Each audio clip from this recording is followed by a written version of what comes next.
असं जगणंही नसतं आणि मरणंही नसतं. धन्य तो विजय आणि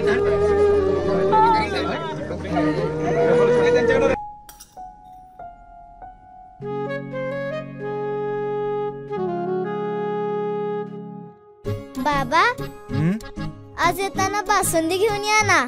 अगं, कालच आपण आईचा वाढदिवस होता म्हणून आणली होती ना.